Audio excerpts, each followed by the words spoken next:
Henry's Good Deeds. There are lots of beautiful birds on the island of Sodor. The engines know their names and their songs. One day, the engines were especially excited. A new bird had been seen on the island. Sir Topham had arrived at Tidmouth Sheds. He had important news. The Sodor warbler has arrived back on the island. Very few people have ever seen this bird, so a lot of visitors will be coming to our island. You will all be very busy taking them to spot the bird. Remember your passenger cars at all times, and remember not to frighten the warbler. Henry was worried for the warbler. Do you think the Sodor warbler will be scared of engines?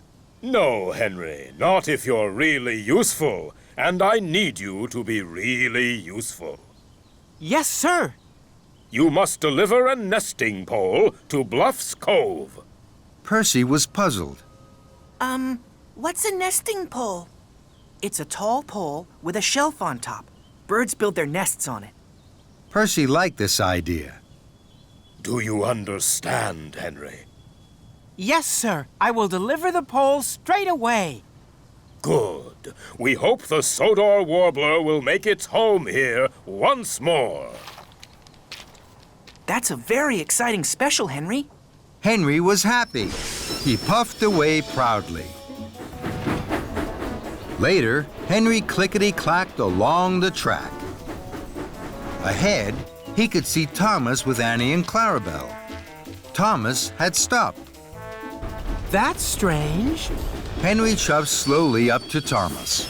Is anything wrong, Thomas? No, Henry. I'm letting Farmer McCall cross with his sheep. Henry could see the sheep tripping and tapping across the tracks. Thomas, you helped me. That's a good deed. Well done.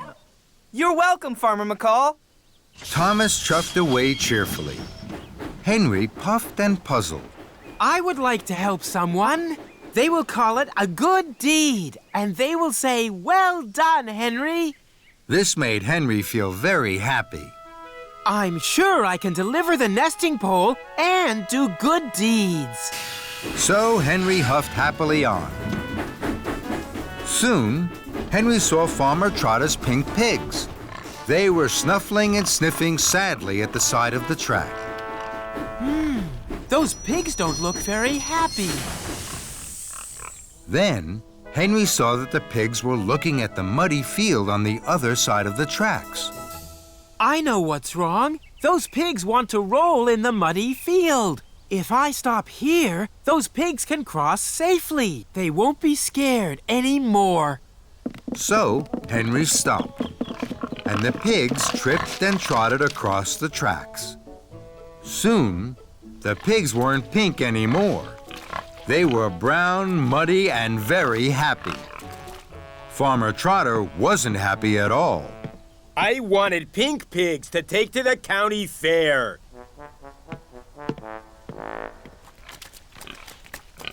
Henry was sorry. Oh dear, Farmer Trotter is cross. I didn't help at all. Suddenly, an idea flew into Henry's funnel. I'll reverse back down the track. Then the pigs will have more room to cross. Henry pumped his pistons. His wheels whirred. He puffed steam and he chuffed backwards. This should help, Farmer Trotter. But it didn't help. The pigs were scared by Henry's steam and the whir of his wheels. They scattered and clattered into the apple crates. The apples rolled everywhere. This made the pigs very happy. They munched and scrunched the rosy red apples. But now they wouldn't move from the tracks. That made Farmer Trotter even more cross. Bust my buffers. My idea wasn't a good deed at all. Just then, Thomas puffed up on the down line. Annie and Clarabelle were full of visitors to see the Sodor warbler. Cinders and ashes. How am I going to puff through? The Sodor warbler has been spotted in the Fenland fields. I'm in a hurry. I'm sorry, Thomas. I was trying to help Farmer Trotter. I'm sure I can help you. I'll take your visitors to the Fenland fields. We'll be there in good time. Thomas thought this was a good idea. Thank you, Henry. The visitors were surprised. They stepped and scurried through the pigs to Henry's passenger car. Henry felt pleased. I'm sure this is a good deed, and I'm sure I still have time to deliver the nesting pole. Henry puffed and huffed his hardest all the way to the Fenland fields. Here we are. Watch out for the warbler. The visitors were very excited. They opened the carriage doors carefully. They didn't want to scare the Sodor warbler away. Henry felt very happy. At last, I've been helpful. I've done a good deed. Henry tooted a loud goodbye. Then there was trouble. A colorful bird flapped and flew from a tree high into the sky and away. It was the Sodor warbler. The visitors moaned and groaned. Fizzling fireboxes. The bird was scared of my loud whistle. Henry steamed sadly away. I wanted to help the pigs. I wanted to help Farmer Trotter. I wanted to help the visitors. But I haven't helped anybody. I've done no good deeds. And I haven't delivered the nesting pole. Henry felt terrible. Henry huffed towards Bluff's Cove. He had to deliver the nesting pole. I don't think anyone is ever going to say, "Well done, Henry," to me. Henry waited at a junction. His wheels wobbled with worry. Now I'm sure I'll be late with the nesting pole. Sir Topham Hatt will be cross with me. Oh dear, oh dear. Suddenly, a colorful bird flew from a tree. Henry was too sad to smile at the bird. The bird landed on Henry's buffer. At least I can give that bird a rest and a ride. So, Henry and the beautiful bird chuffed on towards Bluff's Cove. Henry puffed to the halt. A lot of visitors were waiting. They were hoping to see the Sodor warbler. I hope they'll be pleased that I have delivered the nesting pole. But the visitors weren't just pleased. They were amazed. They smiled and pointed and took out their cameras. Henry was surprised. Oh, the visitors seem very pleased to see me. I can't think why. After all, no one has said, "Well done, Henry." Well done, Henry. You have brought the Sodor warbler to us. Hooray for Henry! Henry blinked and blushed. The bird I carried on my buffer was the Sodor warbler. Then Thomas arrived with more visitors. Well done, Henry. Henry was so proud, his firebox fizzed and his boiler bubbled. And this time, I wasn't even trying to do a good deed. Soon the nesting pole was up. The Sodor warbler looked snug and sleepy in its nest at the top. I think our friend likes its new home. Welcome home, Mr. Warbler. And well done, Henry. Toby's new whistle. It was a bright, sunny day on the island of Sodor. All the engines chuffed cheerfully. Everyone was smiling. Everyone except Toby. Toby was at the steamworks. Toby's bell had stopped working. It was covered in rust and it didn't clang and chime anymore. It had to stay in the steamworks to be cleaned. So Toby was very sad. Victor didn't have another bell for Toby, so he had to be fitted with a new steam whistle. Easy does it, Kevin, my friend. Left a little? No. Right a little? Perfect. Very good, my friend. How does that feel, Toby? Toby thought the new whistle felt very strange. It was much bigger than his old bell. He was worried. I've never used a steam whistle before. James chuffed into the steamworks with Sir Topham Hatt. Hello, Toby. That's a 3-chime steam whistle. I used to have one of those. This made Toby even more worried. Is it a good whistle? It's the best. It is the loudest whistle in the whole of Sodor. The loudest? Yes, it's loud and booming. Everyone will hear you coming. Toby didn't like this. He didn't like loud and booming noises. He liked the ting-a-ling-a-ling of his old bell. Toby, you must go to Knapford and collect Lady Hatt. She's waiting, so don't be late. Yes, sir. So Toby chuffed off to Knapford Station with his new 3-chime steam whistle. I wish I had my old bell back. I don't know how to use this new loud and booming 3-chime steam whistle. Then an idea flew into Toby's funnel. If I puff slowly and carefully, I won't need to use my whistle at all. I can do all my jobs and wait for my old bell to be fixed. This made Toby feel much happier. Toby steamed slowly through Sodor. Gordon huffed and puffed impatiently behind him. Out of my way, Toby, you old steam tram! You're making me late!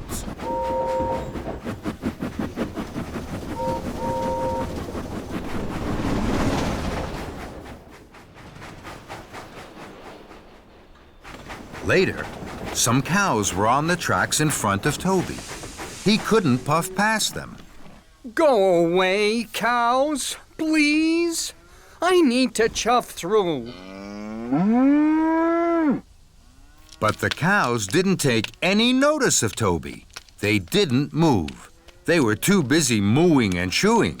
Toby knew what he needed to do. He needed to blow his new steam whistle, but Toby was scared. I don't want to use this new 3-chime steam whistle. I wish I had my little bell back. Then another idea flew into Toby's funnel. I know what I can do. I'll get help. So, Toby reversed down the track to find help. Some farm workers were working in the field. Excuse me. Hello? Hello? The farm workers didn't hear Toby. Toby blew steam and rattled his rods. But the farm workers still didn't hear Toby. They were too far away. Bust my buffers. They can't hear me. Toby knew he should use his new steam whistle, but he was still too scared. I wish I had my little bell back. So Toby puffed on. Somewhere he had to find help. But Toby couldn't find anybody to help him. So he huffed back to the cows. I do hope the cows have gone back to their field now. But the cows hadn't gone back to their field. They were still mooing and chewing all over the tracks. Oh, no! Toby tried to biff them with his cow catcher, but they still wouldn't move. Oh, no, Henrietta! I think we're trapped. Then there was trouble. Toby heard a noise that made his wheels wobble. Another engine is coming. They'll crash into the cows. The engine steamed around the corner. It was Thomas. Thomas was racing like the wind. His firebox was fuming, and his boiler was burning brightly. I have to tell Thomas about the cows. I'll have to use this new whistle. Toby closed his eyes. His firebox flared. Steam blew into his new 3-chime steam whistle. It was the loudest whistle anyone had ever heard on Sodor. What was that? It was a 3-chime steam whistle. They're the best whistles ever. I wonder who blew that. Thomas heard the 3-chime steam whistle. Cinders and ashes! I must stop! He applied his brakes. Thomas screeched and skidded. Sparks flew and tracks trembled. Toby didn't dare look. Phew! Thank you, Toby. Your whistle told me there was trouble ahead. Toby felt very proud. I'm pleased I used my 3-chime steam whistle. It was even louder than my bell. Thomas was proud of his friend Toby. Together, with their whistles and wheesh, Toby and Thomas moved the cows from the track. Then, Toby remembered Lady Hatt. Fizzling fireboxes. I've forgotten all about Lady Hatt. She's waiting for me at Knapford. I must puff faster than Gordon to chuff there on time. Don't worry, Toby. I'll puff with you. We're sure to make it together. Thomas and Toby huffed and puffed toward Knapford Station. Suddenly, Sir Topham had arrived. He was very cross. Toby, Lady Hatt waited for a very long time. Now Gordon is taking her home. Toby was upset. He knew he hadn't been a really useful engine. I'm sorry, sir. Then, Toby stopped. He saw something ahead. There's a fallen tree across the tracks. And Gordon is steaming straight towards it. Oh, no! Don't worry, sir. I know just what to do. Toby bubbled his boiler and pumped his pistons. He blew his 3-chime steam whistle as loudly and as boomingly as he could. Gordon heard Toby's whistle. He applied his brakes and screeched to a halt. Toby, did you blow that whistle so loudly? Yes, I did. It was my new 3-chime steam whistle. For a steam tram, you have a lot of puff. Thank you. Well done, Toby. Toby couldn't have felt more proud. Good job, Toby. Toby was back at the steamworks. His little bell was ready. It glistened and gleamed as if it were brand new. Toby was happy. Bye-bye, big new steam whistle. Victor and Kevin had heard the news that Toby had saved Thomas and Gordon. Well, Toby, my friend, it sounds as if you had a very busy day. Did you like the new 3-chime steam whistle? It was very useful. You can keep it if you like, my friend. No, thank you. My bell is the best of all. The Lion of Sodor. It was a beautiful day on the island of Sodor. The sky was blue and the sun was shining brightly. Thomas was chuffing cheerfully to Brendam Docks. He felt very happy. Thomas had to collect a special, but he didn't know what it was. Hello, Cranky. Is my special ready? Yes, it is. The mayor is waiting for it at Knapford. You must puff very carefully. Thomas was puzzled. What is it, Cranky? It's the Lion of Sodor. Cinders and ashes. How exciting. I promised to take extra special care of it. I've never carried a real live lion before. When Cranky heard this, he was surprised. No, Thomas, the Lion of Sodor isn't a... But Thomas was too excited to listen to Cranky. He was already puffing proudly out of the docks.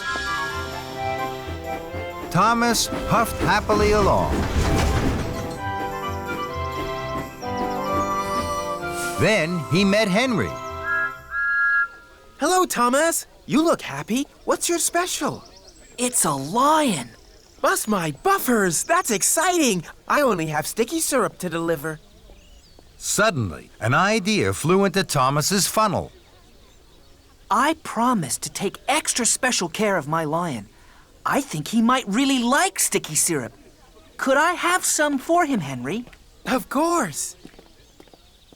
Thomas's engineer poured some sticky syrup into the lion's crate. Thank you, Henry.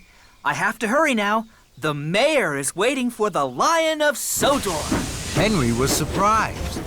Fizzling fireboxes! Thomas has made a mistake! Stop, Thomas! The Lion of Sodor isn't a... But Thomas didn't stop, and he didn't listen. Next, Thomas met Edward. Hello, Thomas. You look happy. What's your special? It's a lion. Flatten my funnel. How exciting. I only have to deliver fresh fish. I think my lion would really like fresh fish. May I have some for him, Edward? Of course. So Thomas's driver put some fresh fish into the lion's crate. Thank you, Edward. I must hurry now. The mayor is waiting for the Lion of Sodor. Edward was surprised. Clattering coaches. Stop, Thomas! The Lion of Sodor isn't a... But Thomas didn't stop, and he didn't listen.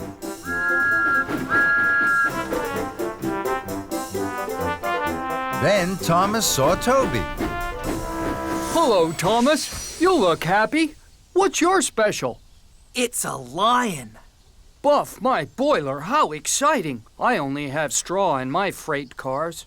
I'm sure my lion would really like some soft straw to lie on. May I have some for him, Toby? Of course. So Thomas's driver put some soft straw into the lion's crate. Thank you, Toby. I really have to hurry. The mayor will be waiting for the Lion of Sodor. Toby was surprised. Uh-oh, trembling trucks. Stop, Thomas! The Lion of Sodor isn't a... But Thomas didn't stop, and he didn't listen. Thomas's pistons pumped and his wheels whirred. He couldn't wait to deliver his lion. He chuffed his hardest and raced on towards Knapford Station. At last, Thomas puffed proudly into Knapford. Sir Topham Hatt was there. So were the other engines. I'm very excited, Thomas. This is a big day. The Lion of Sodor is here. Thomas was uncoupled from the flatbed, and he pulled away to join the other engines.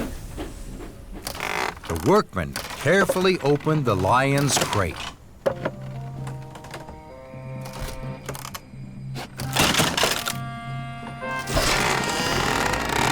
Then the engines gasped. The Lion of Sodor wasn't a real lion at all. It was a statue. And now it was covered in sticky syrup, fresh fish, and straw. Sir Topham Hatt was cross. Thomas, this is a terrible mess. Gordon and James laughed, and Thomas felt very silly. I'm sorry. I thought I had a real lion in my crate. I wanted to take extra special care of it. I didn't know the Lion of Sodor was a statue. So Sir Topham Hatt told Thomas all about the Lion of Sodor, and the other engines listened carefully. So you see, Thomas, it was the most famous statue on Sodor. Then it broke. This is the shiny new statue we have been waiting for. The mayor is coming at tea time, and now look at it. I'll make sure it's clean, sir. I promise the Lion of Sodor will be shiny and new again in no time. Very well, Thomas. Thomas still felt very silly. Cheer up, Thomas. I didn't know the Lion of Sodor was a statue either. It all happened a long, long time ago. Not many engines remember that time. We tried to tell you, but you didn't stop. I'm sorry, Henry. I should have listened. Now I must hurry. I must get the Lion of Sodor cleaned right away. Why don't you take it to the washdown? This time, Thomas listened. What a good idea. Thank you, Henry. Thomas was coupled to the flatbed, and he chuffed quickly away. Thomas took the Lion of Sodor to the washdown. Soon, the sticky mess was washed off. That looks much better, Thomas. But now the statue isn't shiny. Take it to the steamworks, Thomas. They'll polish it until it sparkles and shines. This time, Thomas listened. Thank you, Edward. That's a very good idea. Victor will know just what to do. And Thomas puffed quickly away.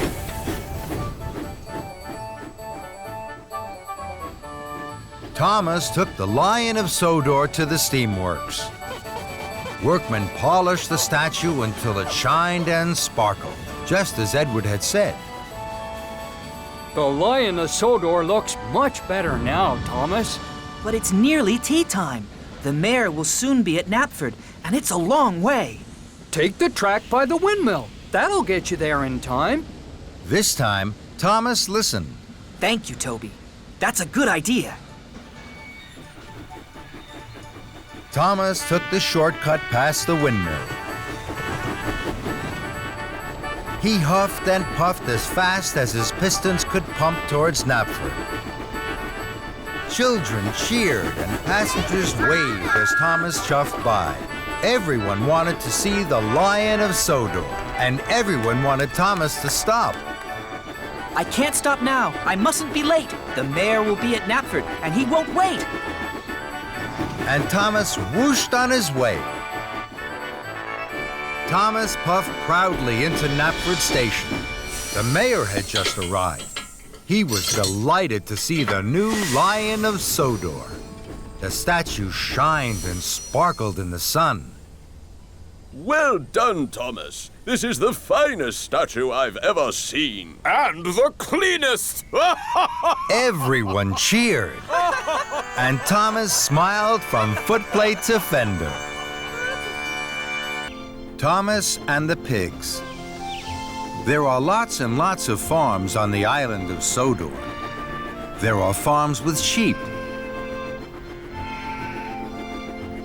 There are farms with cows. There are farms with goats.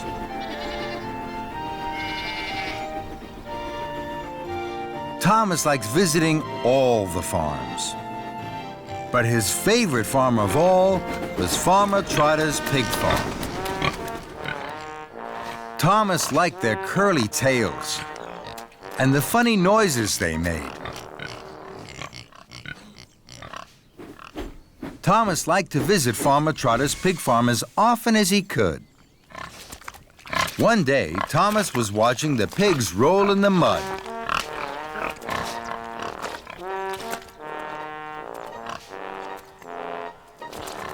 Farmer Trotter was happy to see Thomas. Hello, Farmer Trotter. Hello, Thomas. I have some very special news. One of my pigs is going to have piglets today. Thomas was excited. I can't wait to see them. I need some soft straw for the piglets. I'd like you to go to Farmer McCall's right now to collect it. He will be waiting for you. Thomas was happy to help. Yes, Farmer Trotter. So Thomas chuffed cheerfully away with his empty flatbed. On his way to Farmer McCall's, Thomas thought about the pigs. I'm sure the piglets will like the soft straw. I wonder if there's anything else they like. Thomas puffed up to the dairy. He saw Percy. Thomas told Percy all about the piglets. How exciting!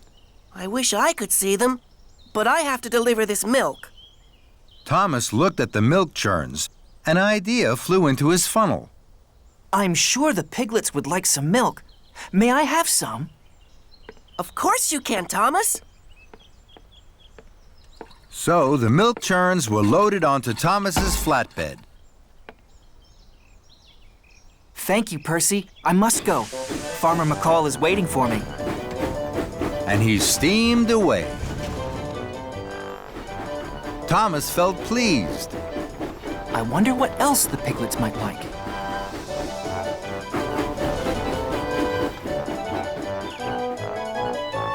Then Thomas saw James. James was at an orchard. The trees were full of juicy red apples. Hello, James. Hello, Thomas. Thomas told James all about the piglets. The piglets will soon be born. I must collect some soft straw for them. I wish I could see the piglets, but I have to deliver these boxes of apples to the village. Thomas looked at the juicy red apples. I'm sure the piglets would like some juicy red apples. May I have some? Of course you can. So Thomas's flatbed was loaded with lots and lots of juicy red apples. Thank you, James. I must go. Farmer McCall is waiting for me. Thomas chuffed quickly away. He felt very pleased. I wonder what else the piglets might like. Then Thomas saw some children. They were collecting shiny brown chestnuts. Hello. Thomas told the children all about the piglets. They were very excited. I'm sure the piglets would like some shiny brown chestnuts to eat. Please, may I have some for them? The children were delighted to give Thomas some of their shiny brown chestnuts. Thank you. I must go. Farmer McCall is waiting for me. And Thomas puffed away. He felt even more pleased.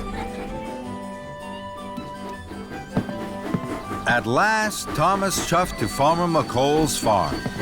Farmer McCall was waiting. He was cross. Thomas, you're late. Where have you been? I'm sorry, Farmer McCall.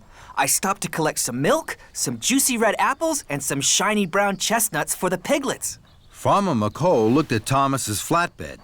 He saw the milk, the juicy red apples, and shiny brown chestnuts. Your flatbed is full. You have no room for straw now. Fizzling fireboxes. I didn't think about that. I hope the piglets will like the milk, the apples, and the chestnuts just as much as straw. I must puff straight back to Farmer Trotter's. The piglets will be born soon. So Thomas pumped his pistons and chuffed quickly away. Thomas pulled up at the farm. Farmer Trotter was waiting.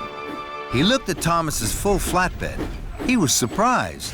Thomas, where's the soft straw? I thought the piglets would like these things just as much as straw. No, Thomas. Piglets need soft straw, and they're about to be born. Thomas felt very silly. I'm sorry.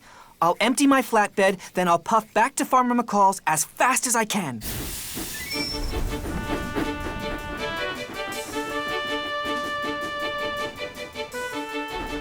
I must get the straw. There can be no delay. The piglets will need it by the end of the day.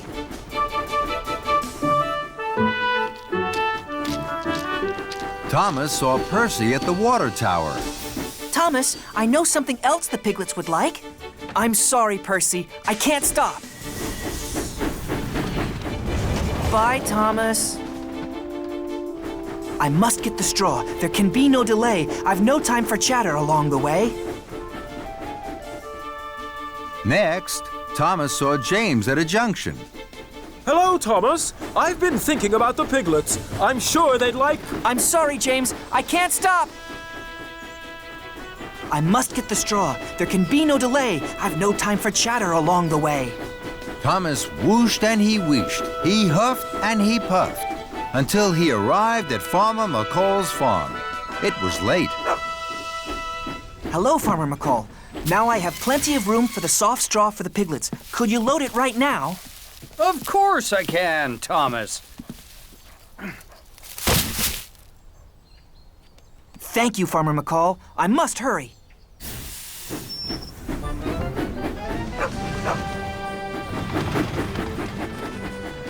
Thomas's pistons pumped and his axles ached.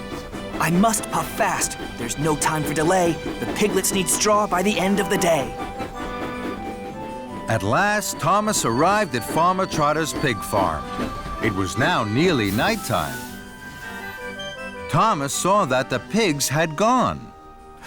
Cinders and ashes. I'm too late. You're just in time, Thomas. I need that soft straw right away. Farmer Trotter unloaded the straw from Thomas's flatbed, and he took it away to make a nice soft bed for the piglets. The piglets have just been born. Thomas was delighted. Bubbling boilers! Look how small they are, and how sweet. Thomas could see the piglets really liked the soft straw. Aw, that little piglet is looking at me. I think I'll call him Thomas. Thomas was so happy. His axles tingled and his boiler bubbled. The early bird. On the island of Sodor, All of the engines on Sir Topham Hatt's railway are busy. Gordon pulls the express. Percy delivers the mail. And Thomas puffs and chuffs cheerfully on his branch line. One morning, Thomas's fireman fanned his firebox ready for work. Thomas saw that his best friend Percy wasn't there. Good morning, James. Have you seen Percy? No, I have too much to do to see Percy. Then, Sir Topham Hatt arrived. Thomas, Percy has popped a piston. He has to go to the steamworks to be fixed. Percy won't be able to deliver the mail tomorrow morning. You must do it for him. Thomas was excited. He had never delivered the mail before. He tooted his whistle loudly. Yes, sir. I've always wanted to deliver the mail. Make sure you do a good job, Thomas. Of course I will, sir. Don't worry, sir. Then Thomas puffed proudly away to his branch line. Thomas stopped at a crossing. Gordon was there. Percy is being fixed. Tomorrow, I'm going to deliver the mail run for him. Percy's mail run? Have you asked Percy how to do it? Don't worry, Gordon. I know all about delivering the mail. Do you indeed? Then the gate opened, and Thomas puffed quickly away.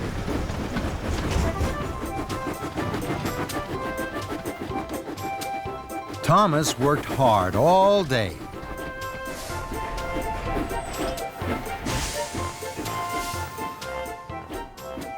That night, he went to see Percy at the steamworks. Percy didn't look happy. Is your piston fixed, Percy? No, it's still broken. Don't worry. I'm going to do your mail run tomorrow. Thank you, Thomas. Shall I tell you what to do? I know what to do, Percy. Now, I have to go to sleep. I shall be up very early. Well, if you're sure, Thomas. Very sure, Percy. I have to go back to Tidmouth now. I need lots of sleep. Goodbye. Percy watched as Thomas chuffed away. The next morning, Thomas woke up very early. He felt very proud to be pulling the mail trucks. There wasn't a peep to be heard as Thomas chuffed across the island. Everyone was fast asleep. First, Thomas puffed to the quarry. I must let the quarry manager know that the mail is here. Thomas was excited. He blew his whistle very loudly. And then he chuffed cheerfully away. Thomas hadn't seen that his loud whistle had woken up Mavis. Who's making that noise? Next, Thomas chuffed to the docks. I must let the dock manager know that the mail is here. Thomas was excited. He blew his whistle even louder. And then he chuffed cheerfully away. What Thomas hadn't seen was that his good morning whistle had woken Cranky up. Who woke me up? This is fun.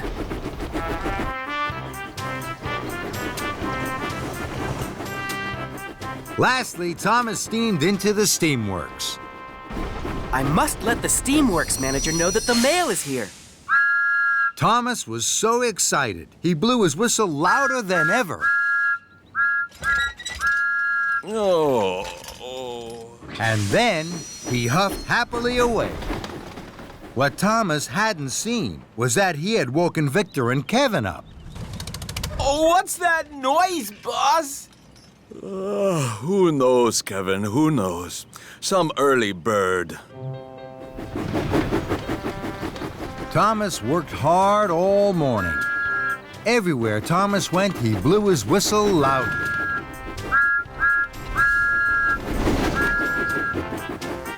Delivering the mail is fun. Soon, Thomas had delivered all the mail. It was time for him to puff back to Tidmouth Sheds for a rest. As Thomas passed through the quarry, he saw Mavis. Her freight cars were being loaded with slate. Then there was trouble. Mavis hadn't lined up her freight cars under the hopper. Slate spilled everywhere. That's strange. Mavis never makes mistakes.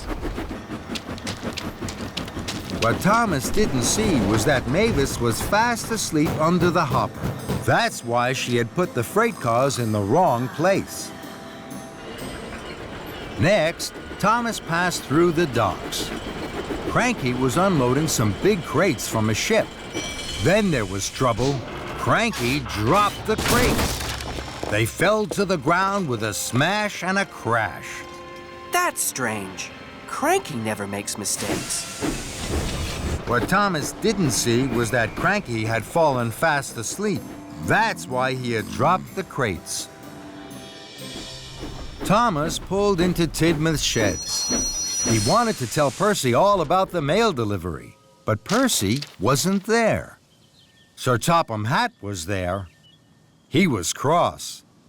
Someone woke Mavis up too early by tooting too loudly on their whistle. Then someone woke up Cranky at the docks and Victor at the steamworks. Now they have all made silly mistakes. Thomas knew he had woken everyone up with his cheerful whistle.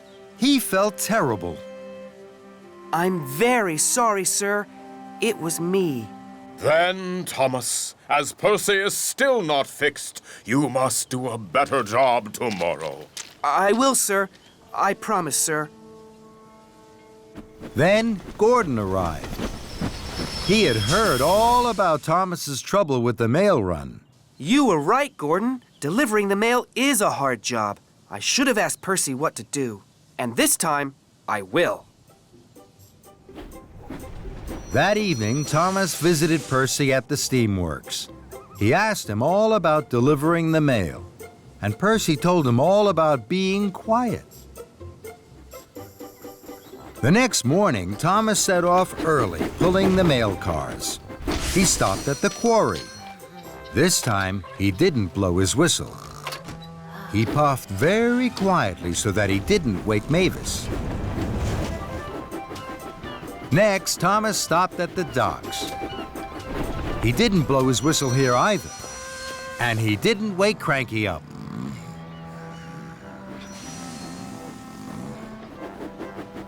Lastly, Thomas puffed into the steamworks. He dropped off the mail, and he didn't blow his whistle once. Victor stayed fast asleep. But Percy had woken up early to see his best friend Thomas. Well done, Thomas. You did everything right. Thank you, Percy. Now I know the most important thing about delivering the mail. You have to do it quietly. Percy was so happy for his friend that he wanted to toot out loud. Then he looked at Thomas. Thomas had fallen fast asleep. Sleep well, Thomas. And Thomas snored the sleep of an engine who had done a very good job. A blooming mess. It was a special day on the island of Sodor. Knapford Station was going to be decorated. All the engines were very busy and very excited. Sir Topham Hatt was at Tidmouth Sheds. Knapford Station is being decorated. There are lots of jobs to do. Thomas, you must go to the quarry and collect slate for the new roof. Yes, sir. Emily, you must go to Maithwaite Station and collect the flowers for the new window boxes. Flowers? How lovely! I know all about flowers. I know that buttercups are yellow. Emily! And then take them to Knapford Station. Yes, sir.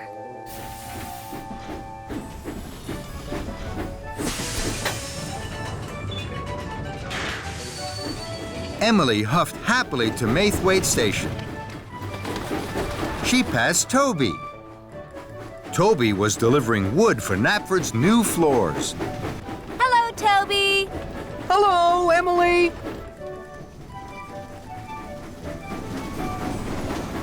Then Emily passed James.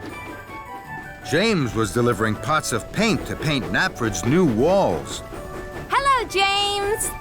Good morning, Emily. Emily puffed up to a junction. Mavis was on the bridge above. Hello, Mavis. But Mavis didn't say hello to Emily. Emily was surprised. Mavis? Mavis! Hello? Mavis still didn't say hello to Emily.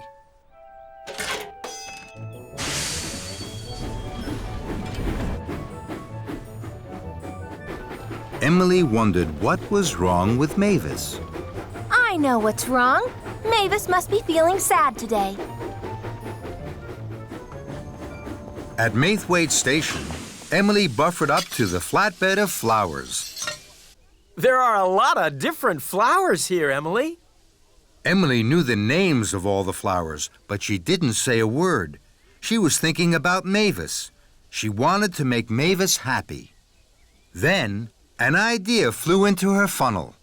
I'm sure flowers would make Mavis happy. I have lots of them. I can leave some of them at the quarry for Mavis. So, Emily didn't puff straight to Knapford Station with the flowers. She took the track to the quarry instead. Emily huffed happily into the quarry. She couldn't see Mavis anywhere. I know. I'll decorate the quarry with flowers. That will make Mavis very happy when she comes back. Emily looked for a place to put some flowers. This is the perfect place. Mavis will see the flowers here as soon as she arrives. Emily felt very pleased with herself. Now, I must find somewhere else to put some more flowers. Emily looked around. She didn't see Edward puff into the quarry behind her, but she did hear the loud crash. Fizzling fireboxes! What was that? Edward had crashed straight into the flatbed of flowers and rolled towards the hopper. Edward, look out! Those flowers are going to make Mavis happy. Pardon? Edward was confused. I'm sure flowers by the hopper would make Mavis happy. The hopper's so gray and dusty. Emily felt even more pleased with herself. Now, I must find somewhere else to put some more flowers. Emily looked around. She didn't see Thomas reverse towards the hopper behind her, but she did hear the loud crash. Bubbling boilers! What was that? Cinders and ashes! Bust my buffers! Watch out for the flowers! They're going to make Mavis happy! At that moment, Mavis pulled into the quarry. Whatever has happened? Emily looked at Mavis. Mavis wasn't happy. She was very upset. What has happened to my quarry? And what are those flowers doing here? Emily gasped. The flowers haven't made Mavis happy. The quarry is in a terrible mess, and it's all my fault. Emily chuffed up to Mavis. You didn't say hello today, so I thought you were sad. I brought the flowers because I wanted to make you happy. Mavis sighed. I wasn't sad. I didn't say hello because I was thinking about all the jobs I had to do today. Emily felt very silly. I wish I had asked if you were sad. Then I wouldn't have brought the flowers and the quarry wouldn't be in a terrible mess. Mavis looked at the mess. She looked very sad. Emily wanted to think of a way to make Mavis happy. And now she knew she had to ask. Mavis, what would make you happy? I would like the quarry to be tidy and all the engines to be really useful. Emily felt very pleased she had asked Mavis. Now she knew exactly what to do to make Mavis happy. I can't move! I'm covered in slate dust, and my firebox has gone out. Don't worry, Thomas. I'll shunt you over to the coal hopper. You'll soon be burning brightly again. Thank you, Emily.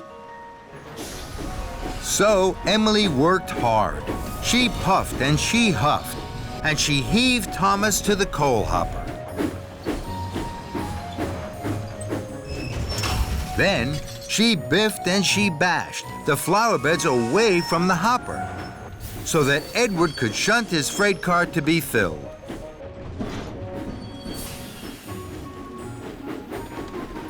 Now, the quarry is tidy again, and all the engines are being really useful. Is there anything else that would make you happy? Yes. I want you to deliver the flowers to Knapford Station, where they should be. Right away, Mavis. At last, Emily arrived at Knapford Station. Here are the flowers for the new flower boxes. Thank you, Emily.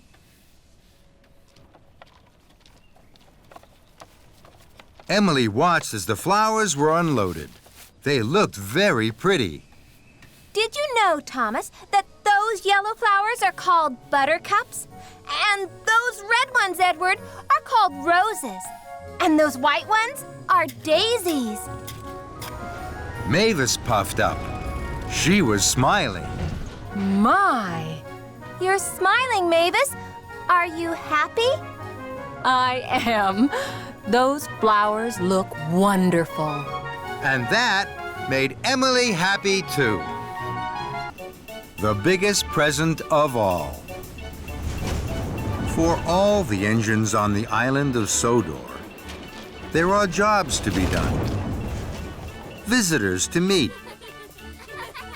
and friends to greet.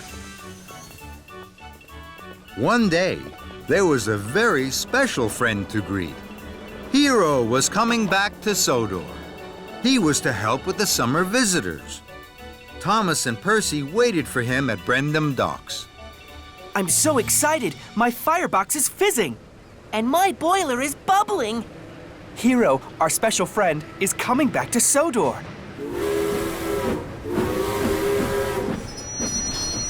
Hello, my good friends.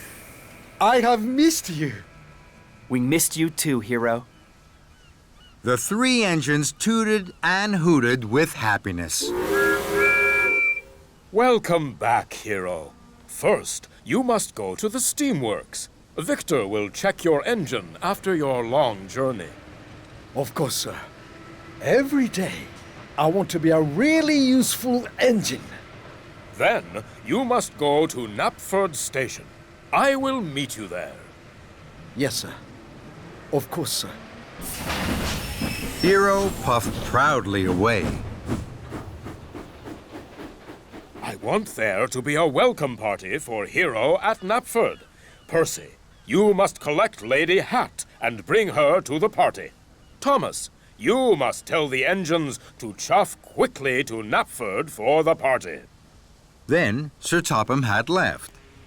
Thomas and Percy were excited. Oh my!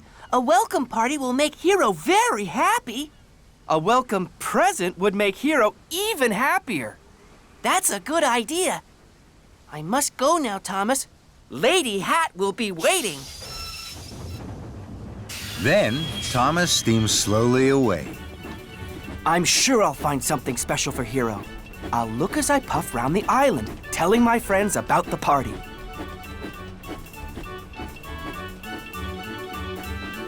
Thomas clickety-clacked along the track. Something special from Sodor for my new friend. I'll search the whole island from end to end. Then an idea flew into Thomas's funnel. I'm sure there'll be something special at Farmer McCall's farm. So, Thomas pumped his pistons and raced to Farmer McCall's farm. Emily was there. She was collecting straw. Hero has come back. I'm finding a welcome present for him. That's exciting. Good luck, Thomas. Emily puffed away. Thomas didn't tell her about the party at Knapford. He was too busy looking for a welcome present.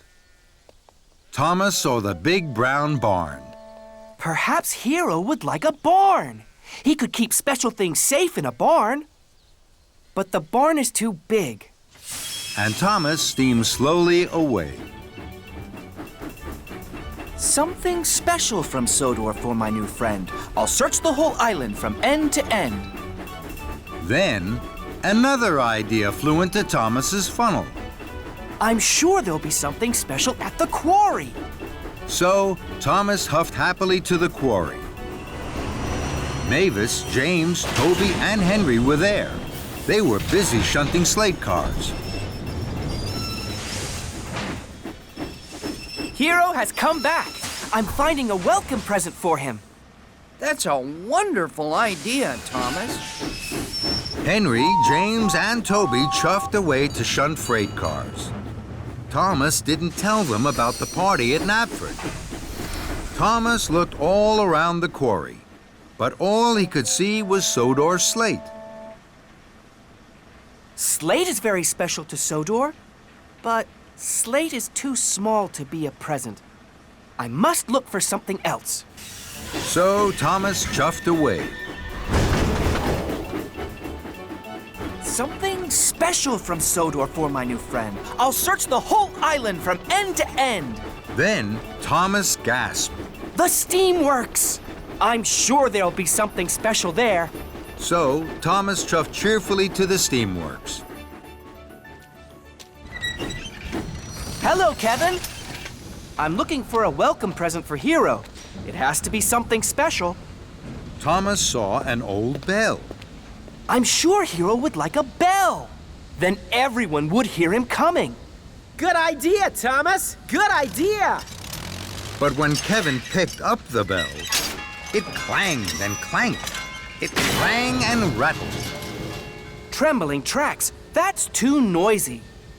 Hero will soon be at Knapford to see Sir Topham Hatt. Bust my buffers! I must hurry. Thomas raced out of the steamworks. He didn't tell Victor and Kevin about the party either. Thomas raced into Knapford Station. Hero was waiting, all alone. Thomas gasped. Cinders and ashes. I haven't found a welcome present for Hero, and I haven't told anyone about the party. This won't make Hero happy. Thomas felt terrible.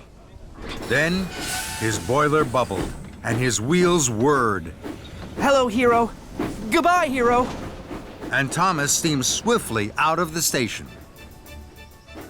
Thomas puffed to Farmer McCall's. Emily, chuff as fast as you can to Knapford. Sir Topham Hatt is having a welcome party for Hero. Tell everyone you pass. Thomas, I've had a marvelous idea for a special present for Hero. I'm sure he would like a bright, shiny dome. Victor must have one. Thomas was stern. Thank you, Emily. Now is not the time to find presents. You must hurry. And Thomas chuffed quickly away. Mavis, Toby, James, and Henry were still at the quarry. You must all chuff to Knapford as fast as you can for Hero's welcome party.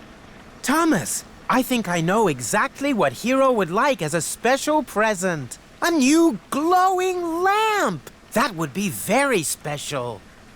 Thomas was firm. Thank you, Henry. Now is not the time to find presents. You must hurry. And Thomas steamed swiftly away to the steamworks. Kevin, please tell all the engines to race to Knapford for Hero's party. My friend, Kevin and I have been thinking, what about a new shiny buffer for Hero? I think Hero would find that very special. Don't you think so, boss? Thomas? Thomas knew what he thought. I think now is not the time to find presents. Thank you, but you must tell the engines to hurry, please. And Thomas pumped his pistons and puffed away. Thomas clickety-clacked down the track this way and that, telling his friends all about the party. Thomas puffed into Knapford Station. His face was red and his firebox glowed. Thomas, where have you been? Hero's welcome party is almost over. I'm sorry, sir. I was trying to find you a welcome present, Hero. Something special from Sodor. But I couldn't find anything. I'm sorry. Hero smiled. Thomas, my friend, you must not worry. My welcome present is right here. Being with my friends is the biggest present of all. And the most special present from Sodor. There is nothing more special. Then Thomas smiled and smiled. He knew Hero was right. And so did all his friends. Creaky Cranky. It was the spring holiday on Sodor. There was to be a party for the children at the Duke and Duchess's new summer house. All the engines were very excited and very busy. Thomas chuffed cheerfully into the docks. James and Henry were passing through. Good morning, James. Good morning, Henry. Where are you puffing to? I'm taking these straw bales to the summer house for the children to climb on. I'm taking wood to make a stage for the children's show and barrels of lemonade to drink. How wonderful. I'll see you later at the summer house.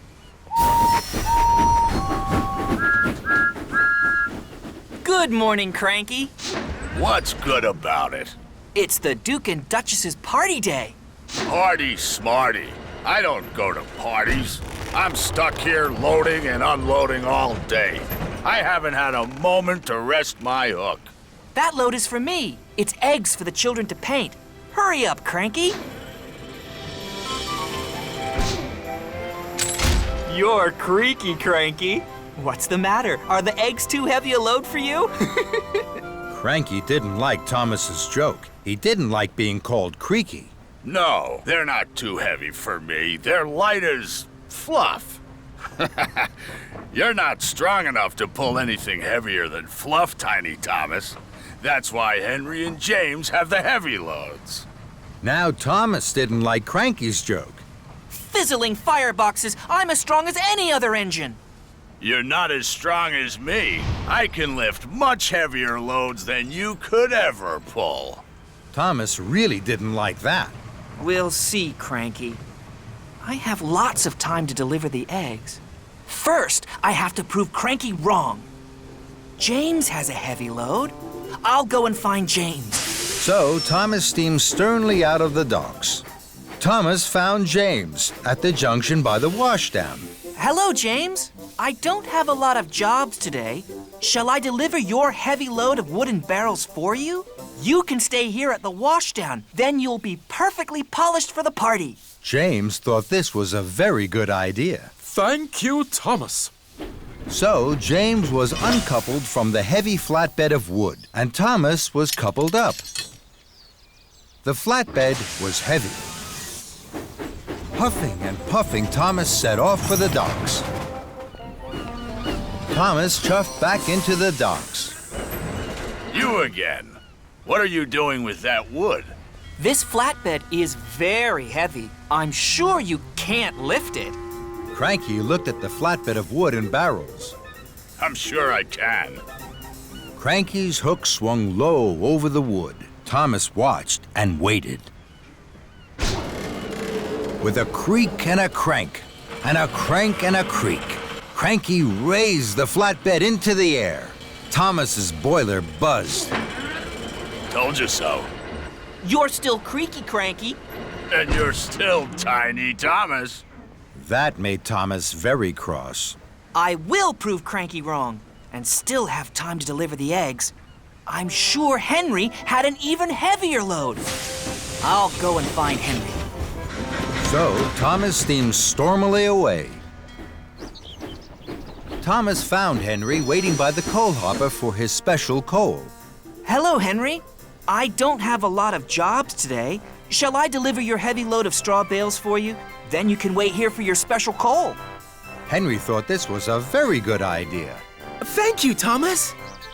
So, Henry was uncoupled from the heavy flatbed of straw bales, and Thomas was coupled up. The flatbed was very heavy. Huffing and puffing, Thomas set off once more for the docks. Soon, Thomas puffed back into the docks. You again. Now, what are you doing with those straw bales? This flatbed is very, very heavy. I'm sure you can't lift this. Cranky looked at the flatbed of straw bales. I'm sure I can. Cranky's hook swung low over the straw. Thomas watched and waited. With a creak and a crank, and a crank and a creak, Cranky raised the flatbed of straw into the air. Thomas's funnel fizzed. Told you so. You're still Creaky Cranky. And you're still Tiny Thomas. That made Thomas even crosser. More than ever, Thomas wanted to prove Creaky Cranky wrong. He had to find the heaviest thing he could. Then, an idea flew into his funnel. Lift me, Cranky. Cranky looked at Thomas. He couldn't let Thomas win. Cranky's hook swung low over Thomas. Thomas hardly dared puff. With a creak and a crank, and a crank and a creak, and very, very slowly, Cranky raised Thomas high into the air. Bubbling boilers! Creaky Cranky is lifting me! Then there was trouble. Cranky creaked louder than ever. His crane arm stuttered and juddered. It creaked and it croaked. Then it cracked. Oh, no. Cranky's crane arm had broken, and it was all Thomas's fault. Thomas was stuck high in the sky and blowing in the breeze. Then Sir Topham had arrived. Thomas, what are you doing up there? I'm sorry, sir. I was... You are causing confusion and delay. The Duke and Duchess have no wood, straw bales, or eggs. Now I see you have them all here. Cranky is broken, and you, Thomas, think it's a good time to try being a bird. The Duke and Duchess are waiting. Thomas felt very silly. Then Sir Topham Hatt looked at Cranky. And you're as silly as Thomas. Cranky crumpled.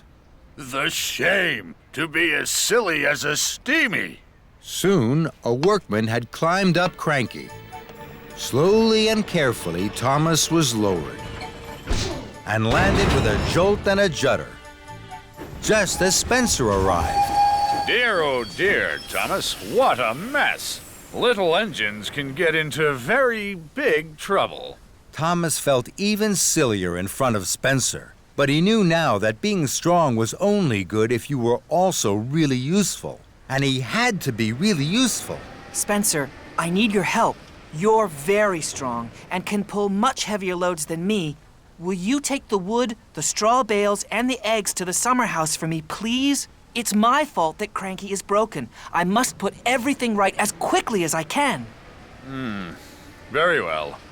Thank you. I'm sorry, Cranky. I know you're strong, stronger than me.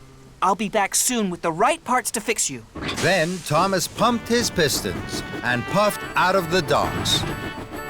Thomas wheeshed like the wind all the way to the steamworks. Hello, Victor.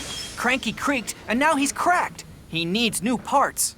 You've come to the right place, my friend. Parts aplenty here. We'll have Cranky up and lifting in no time. Soon, Thomas's flatbed was loaded with new parts for Cranky. Thank you, Victor. Of course, my friend. Give Cranky my best. And Thomas puffed happily away. Thomas puffed into the docks with his heavy flatbed. Cranky was still looking crumpled. Here you are, Cranky. We'll have you fixed in no time. Thank you, Thomas. That's a heavy flatbed. You know, you're not tiny. And you're not creaky. Cranky laughed, and that made Thomas laugh too. Slippy Sodor. It was a very special day on the island of Sodor. The Mr. Bubbles clown show was coming to town. Mr. Bubbles was famous.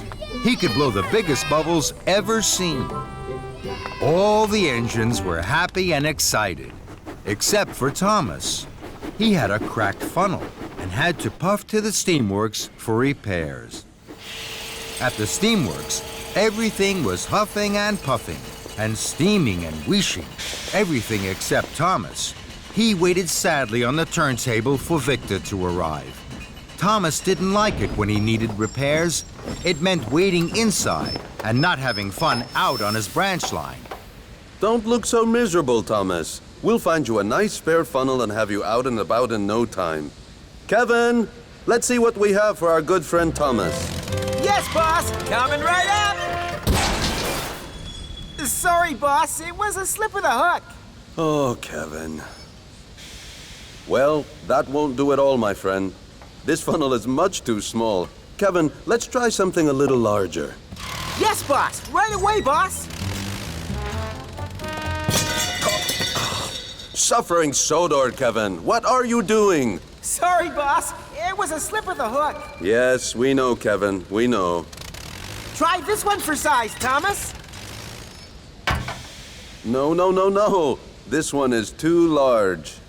We only have one more spare funnel, boss. I'll be back in 2 toots of a whistle. Let's hope it's a good fit, my friend, or you'll be here for quite a while. Here it is, Thomas. Oops. Sorry, Thomas. It was a slip of the hook. I know, Kevin. I know. Magnificent. A perfect fit. This funnel makes me feel silly. Not at all, my friend. It's splendid. It will help you puff very well until your old funnel is fixed. Now chuff along. I hear that Mr. Bubbles has a very special for you at Brendam Docks. Thomas chuffed into Brendam. He was very unhappy. Mr. Bubbles was waiting. He was very happy to see Thomas. Hello, Thomas. Mr. Bubbles has a very important job for you, Thomas. This is my very special bubble liquid. It makes the biggest bubbles you have ever seen. I need it for my show this afternoon. Please take it to Knapford Station. So Thomas backed up slowly and carefully to the flatbed and was coupled up. Now you mustn't spill any of the liquid, Thomas. Puff slowly and carefully. Yes, sir. We'll meet you at Knapford. Then James chuffed up. Hello, Thomas. That's a funny funnel. Thomas didn't want a funny funnel. He wanted his old funnel back. And he didn't like James laughing at his funny funnel. So Thomas pumped his pistons and raced away as quickly as he could. He forgot all about going slowly and carefully. Later, Thomas stopped at a crossing. He saw Gordon. Hello, Thomas. Oh, that's a funny funnel. Thomas didn't want a funny funnel. He wanted his old funnel back. And he didn't like Gordon laughing at his funny funnel. So Thomas pumped his pistons and raced away from Gordon as quickly as he could. He wasn't thinking about going slowly and carefully. Bubble liquid splished out and sploshed onto the road. But Thomas didn't notice. Sir Topham Hatt was driving Mr. Bubbles on the road. Then there was trouble. The car skidded and skated right into a muddy ditch.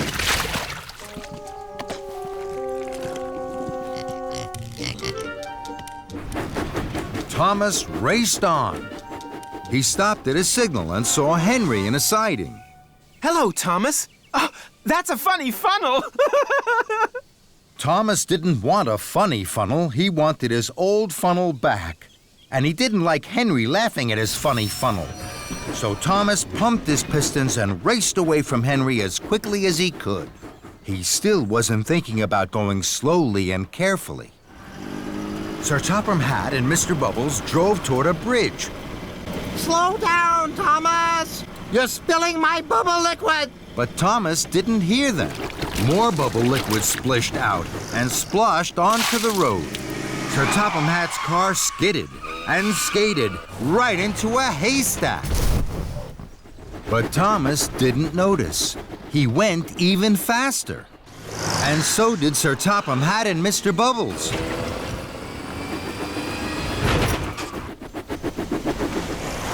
Thomas didn't see them, but he did see a red signal. Thomas put on his brakes. More bubble liquid splished out and splashed onto the road. Sir Topham Hatt's car skidded and skated right into a pond.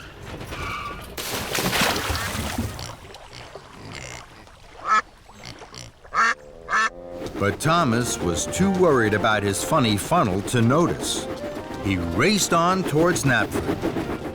At last, Thomas puffed into Knapford, just as Sir Topham Hatt and Mr. Bubbles arrived. Sir Topham Hatt was very cross. Thomas, you were going much too fast. The special bubble liquid splished and splashed out of the tank. And now the tank is empty. And it's almost time for my show to start. The children will be very disappointed. Thomas felt terrible. I'm sorry, sir. The only special bubble liquid left is at Brendam Docks. Now, there isn't time to pick it up before the show. Yes, there is. I'm sure I can puff to Brendam and back in time for your show. Very well, Thomas. But this time, you must be careful. Yes, sir. Thank you, sir. And Thomas chuffed quickly away. Soon, Thomas arrived back at Brendam Docks. A new tank of bubble liquid was loaded onto his flatbed, and Thomas puffed carefully away. Thomas saw Edward at a crossing. Hello, Thomas. That's a funny funnel. Thomas didn't like Edward laughing at his funny funnel. But this time, Thomas didn't pump his pistons and race away from Edward as quickly as he could. He chuffed carefully on to Knapford. Then, Thomas puffed past some children. The children saw his funny funnel. They were excited. They thought Thomas was going to be part of Mr. Bubbles' show. Thomas was surprised.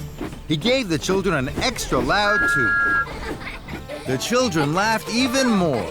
Thomas liked to see the children laughing. They're laughing at my funny funnel. It makes them happy. And that made Thomas happy. Thomas steamed back into Knapford.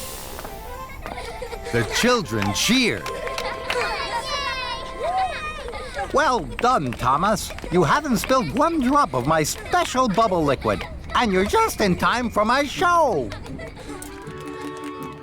Later, the children clapped and cheered at the Mr. Bubbles Clown Show.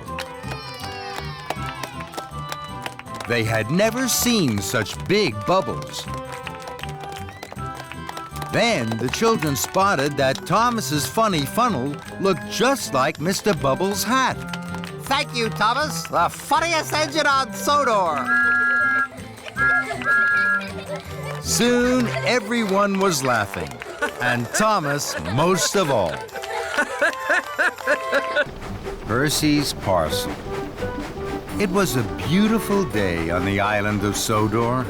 The sun was shining in a bright blue sky, and all the engines were very excited. There was to be a special party. It was Sir Topham Hatt's mother's birthday. Sir Topham Hatt arrived at Tidmouth Sheds. He had a special for Thomas. Thomas, you are to collect passengers for the party from Brendam Docks. Thomas was excited. Yes, sir. Percy hoped that Sir Topham Hatt had a special for him, but he didn't. Don't worry, Percy. I'm sure you'll have a special later. But Percy still felt sad. Mavis rolled by and stopped. She could see Percy was unhappy. What's wrong, Percy? I don't have a special. Everybody else does.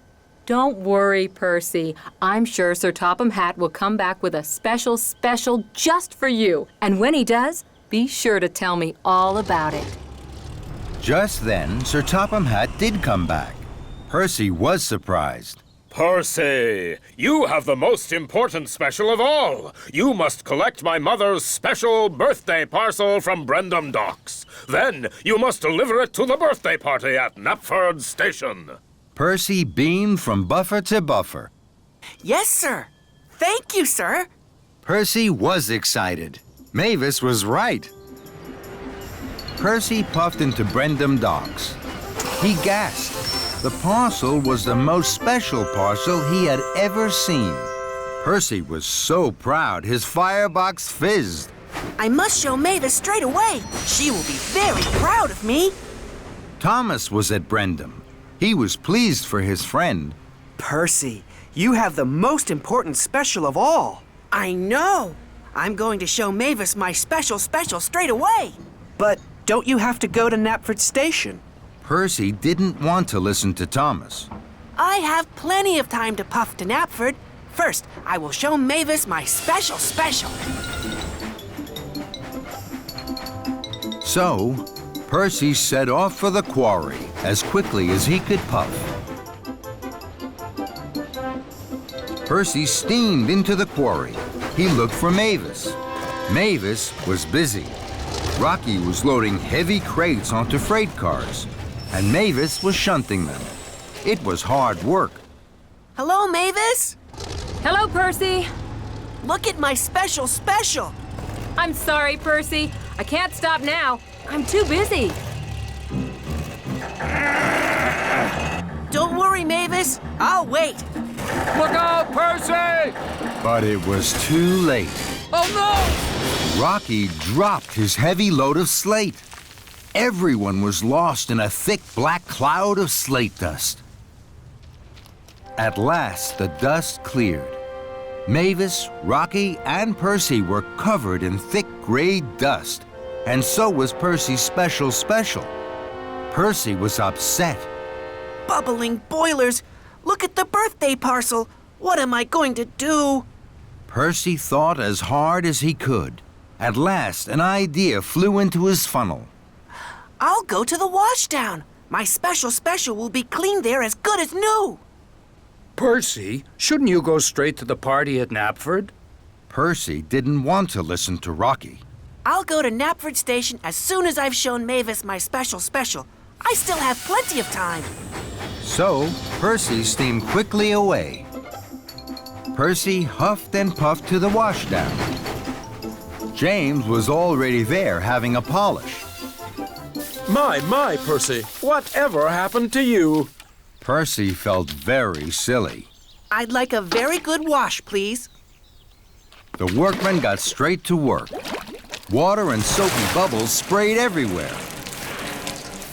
Soon, Percy was gleaming green again. But his special looked terrible. Bubbling boilers! The birthday parcel is wetter than wet! What am I going to do?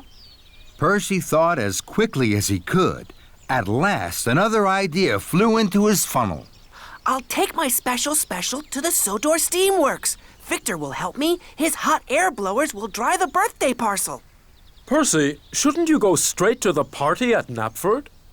Percy didn't want to listen to James. I'll go to Knapford Station as soon as I've shown Mavis my special. I'm sure I still have plenty of time. And Percy chuffed quickly away. Percy raced like the wind to the steamworks. Percy looked for Victor at the steamworks. He couldn't find him anywhere. But he did find a workman. I'd like to be dried as quickly as you can, please. The workman was happy to help. Hot air whooshed and whirred all over Percy and all over his special. Soon the workman had finished. Percy felt very pleased until he saw the birthday parcel. Wobbling wheels! It's all crinkled and crumpled. What am I going to do? Percy thought as hard as he could, but this time, no ideas flew into his funnel at all. So Percy steamed sadly away. Percy clickety-clacked slowly along the track. Now, he didn't want to show Mavis his special. He had spoiled Sir Topham Hatt's mother's birthday parcel, and he couldn't go to the party at Knapford now. Percy didn't want anyone to see him, so he chuffed into a siding to hide. He felt terrible.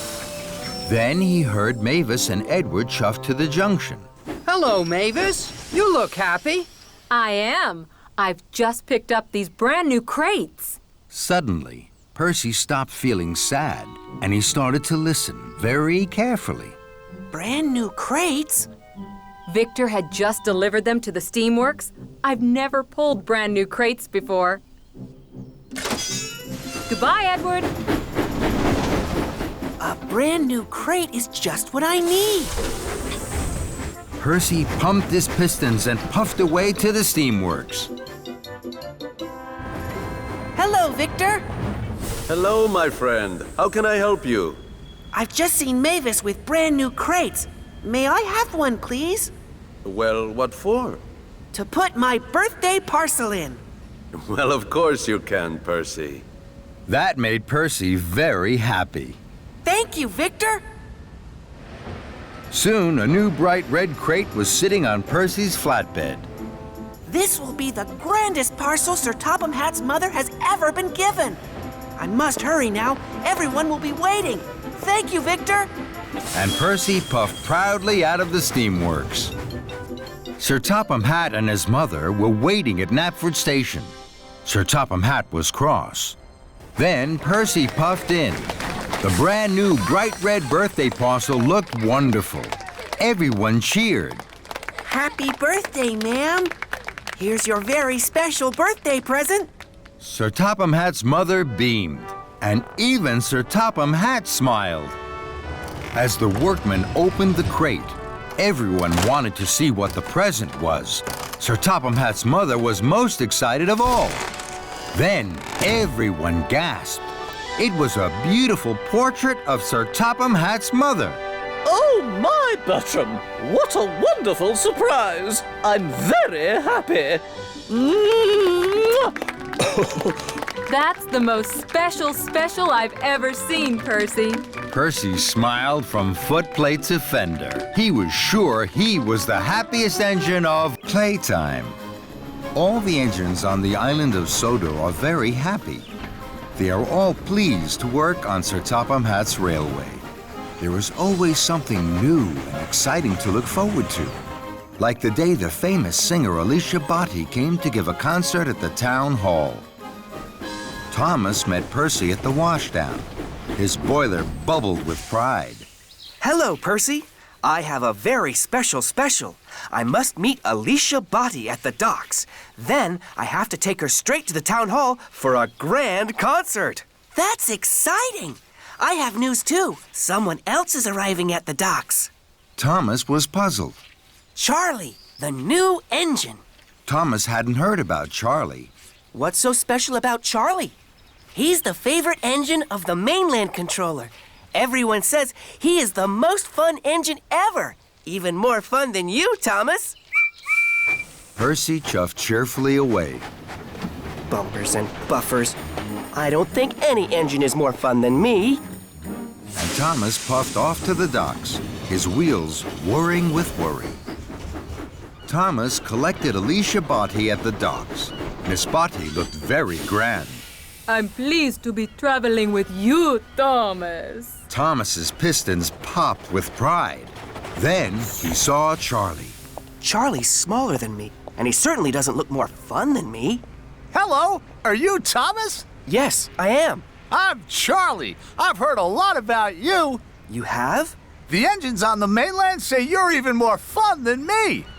Thomas was surprised. Then Sir Topham Hatt arrived.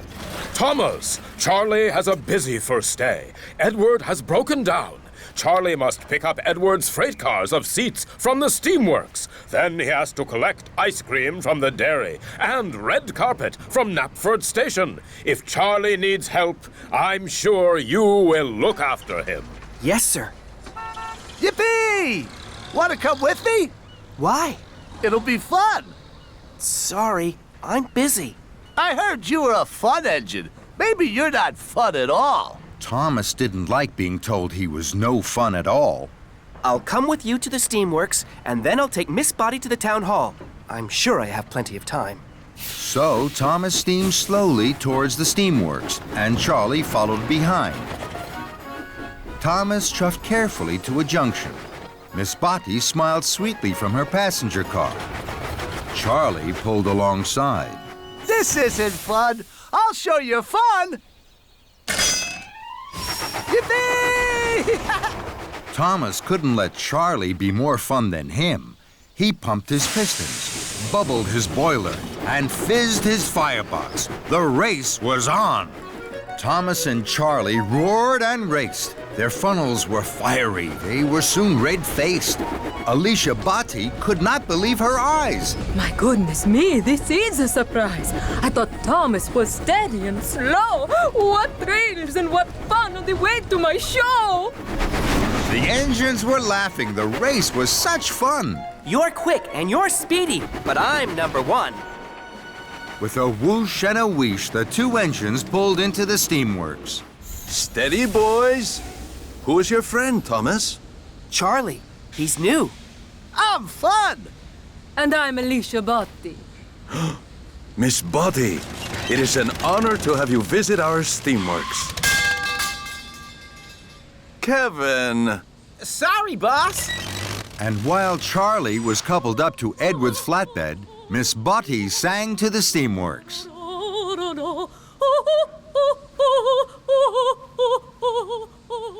Then it was time to go. You are fun, Thomas. Let's go to the dairy. Thomas knew he should take Miss Botti straight to the town hall, but he didn't want Charlie to think he wasn't fun. I'm sure I still have time to get Miss Botti to the town hall. So Thomas and Charlie left for the dairy. Soon, the two engines came to a junction. Let's puff down there. We can't. That's a bumpy track. But it'll be fun. Thomas wanted to be fun, so he followed Charlie down the bumpy track. Thomas and Charlie bounced and bumped. Alicia Botti juddered and jumped. And the couplings jiggered and jiggled, looser and looser. At last, Thomas and Charlie pulled up to the dairy. That was fun.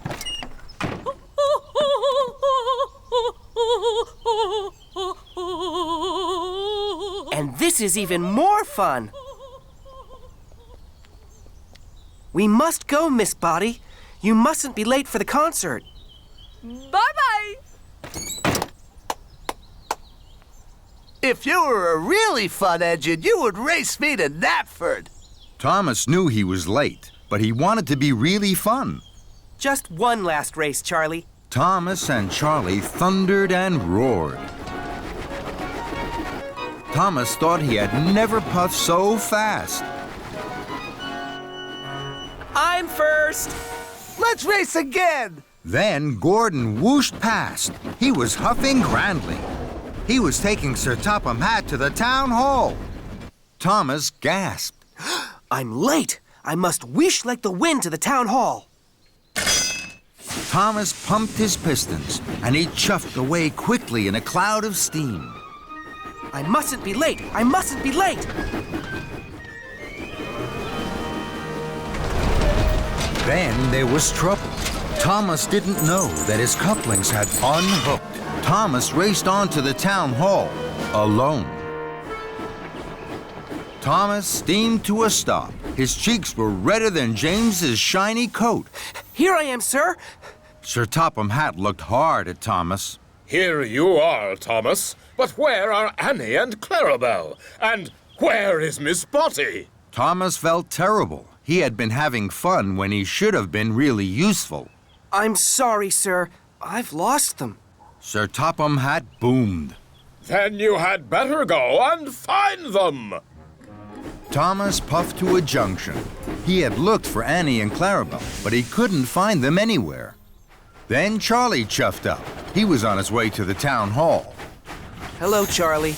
I've lost Annie and Clarabelle and Miss Botti. The couplings must have come loose on the bumpy track and snapped when we were racing.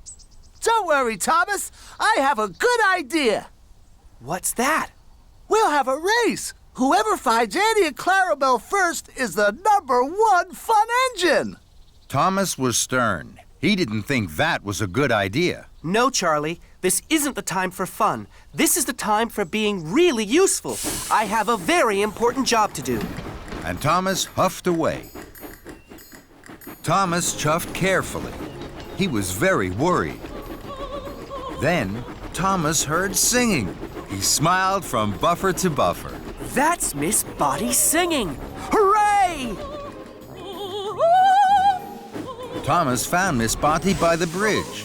He had never heard anything as beautiful as Miss Botty singing.